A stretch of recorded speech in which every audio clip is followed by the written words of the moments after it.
Guys, in this lesson we are focusing on picking a niche. Now, this is a subject that comes up quite a bit. I hear, it's quite a challenging area actually. I mean, picking a niche. What do I pick? I know so much. I have so many things bubbling through my head. And you've got so many people, gurus, people advising of different types of solutions out there and systems that people can use to go out there. I mean, I've seen so many things. Oh, go through Google Trends, go to different forums, look at what's selling, look at what's not selling. I mean, you're welcome to do all of that if that means anything to you. But personally, I found quite a simple method. And the simple method was to actually just get a pen and paper. So go and grab yourself a pen and paper and you write out, we'll go through an example of this in a minute, but you write out, on one side you write out the challenges that you faced in your life, and on the other side you would write the solutions and how you overcame these challenges.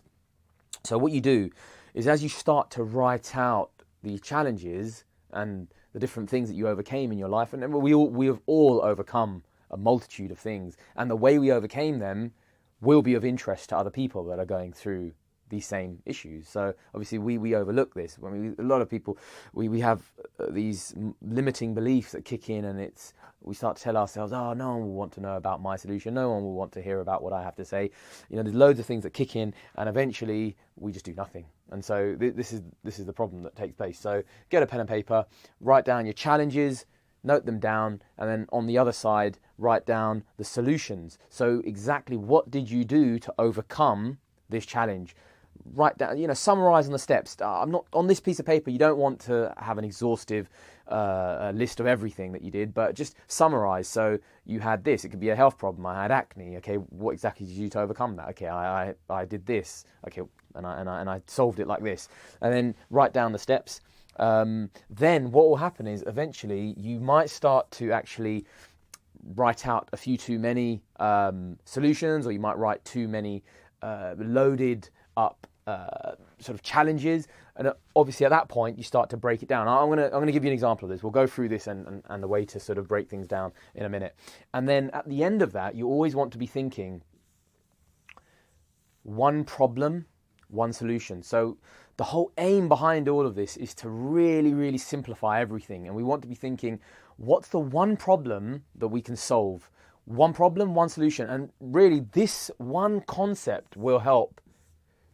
It will help you catch yourself in trying to overcomplicate things, because again, a lot of the problems that I deal with regularly is people just constantly, the clients are constantly on they're so willing to overcomplicate everything, and just there's no need. It's just simple. One problem, one solution. Give it to me. So let's go through an example of this. I just wrote this out a short while ago. There's been many challenges I've gone through, but let's say one was working a job, and you think, you know what, I wouldn't mind having freedom of time, being my own boss, being able to do whatever I want, look after whoever I want. And obviously with a business, you can actually make a lot more. It's more scalable, whereas a job has a limit to it. So one of the challenges was to start a business. Oops, extra S there. So start a business generating, say, let's use £25,000 per month as a figure. And then obviously the solution. Now this is why it's so important to simplify all of this, because even I've done it. You start to complicate it. You start to really load everything up. So here already there's two things here. So the first one is start a business. That in itself is one problem. What's the solution for that? So that's right there. I've given you one problem. Generating 25k per month. Well, okay, that's another problem right there. But then again, why 25k? Why not £1,000 or £500? Again, you can segment it down. You can really, really break things down. Even that's just on the problems.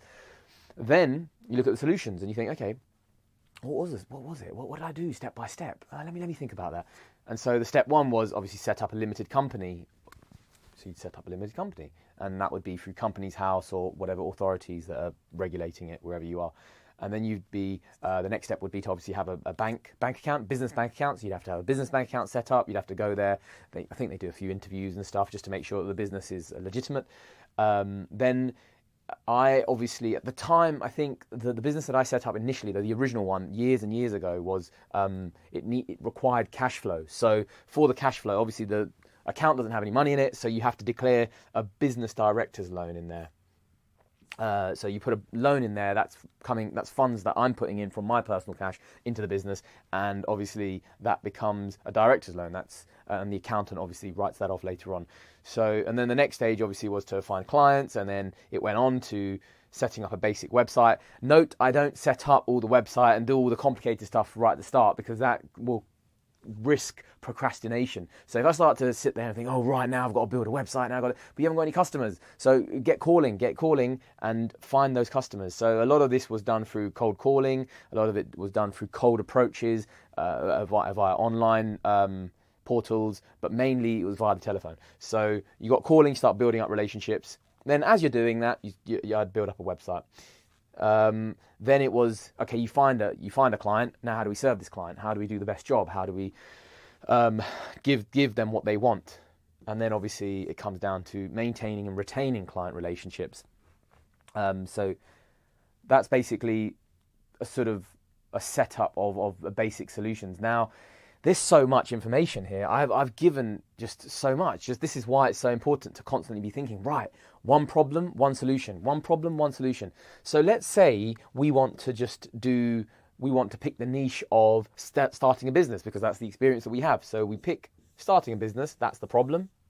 Because some people might not know how to start a business. They might need hand-holding in that. So you start the business, and then the solution is what? What's the solution? Starting a business. The solution, you could argue, is setting up the limited company. So you could have some solutions on setting up some different ways of setting up a company, because it's not just limited companies you can do. You can also set up yourself as a sole trader, or there's many different types of. So you could go into that, for example. That could be one solution to setting up a company, setting up a business.